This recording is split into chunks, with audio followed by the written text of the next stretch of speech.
By election ಪರ್ವ ಶುರುವಾಗಿದೆ. ಉಪಚುನಾವಣೆ ಘೋಷಣೆಯಾದ ದಿನದಿಂದಲೂ ರಾಜಕೀಯ ಚಟುವಟಿಕೆಗಳು ಗರಿಗೆದರಿವೆ. ಆದರೆ ಕಾಂಗ್ರೆಸ್ ಟಿಕೆಟ್ ಘೋಷಣೆ ಮಾಡಿದ ಬೆನ್ನಲ್ಲೀಗ ಬಿಗ್ ಶಾಕ್ ಎದುರಾಗಿದೆ.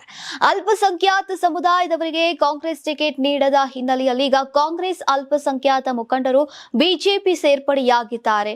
ನೀವು ಸಣ್ಣ ಆಗ್ಬೇಕಲ್ವಾ? ಅದು ಒಂದು ಉತ್ತಮ ಆಹಾರದಿಂದ ಸಣ್ಣ ಆಗ್ಬೇಕಲ್ವಾ? ಪ್ರತಿದಿನ ನಮ್ಮ ಜೀನಿ ಸ್ಲಿಮ್ ನ ಯೂಸ್ ಮಾಡಿ ಯಾವುದೇ ಸೈಡ್ ಎಫೆಕ್ಟ್ ಇಲ್ದಂಗೆ ನೀವು ಸಣ್ಣ ಆಗ್ತೀರಾ.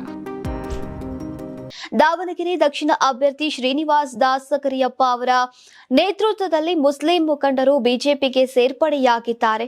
ಕಾಂಗ್ರೆಸ್ ಅಲ್ಪಸಂಖ್ಯಾತರಿಗೆ ಟಿಕೆಟ್ ನೀಡದೆ ಶಾಮನೂರು ಕುಟುಂಬಕ್ಕೆ ಟಿಕೆಟ್ ನೀಡಿದ ಹಿನ್ನೆಲೆಯಲ್ಲಿ ಸುಮಾರು 20ಕ್ಕೂ ಹೆಚ್ಚು ಅಲ್ಪಸಂಖ್ಯಾತ ಮುಖಂಡರು ಕಮಲ ಹಿಡಿದಿದ್ದಾರೆ.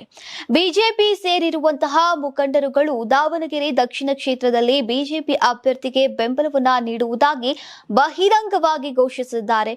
ಈಗ 12ನೇ ವಾರ್ಡ್ನ ಯುವಕರು ಹಾಗೂ ಕೈ ಮುಖಂಡ ಶಫೀಕ್ ಪಂಡಿತ್ ಅವರ ಶಿಷ್ಯರು ಬಿಜೆಪಿ ಅಭ್ಯರ್ಥಿ ಶ್ರೀನಿವಾಸ್ ದಾಸ್ ಕರಿಯಪ್ಪ ಅವರಿಗೆ ಬಹಿರಂಗವಾಗಿ ಬೆಂಬಲವನ್ನ ಘೋಷಿಸಿದ್ದಾರೆ.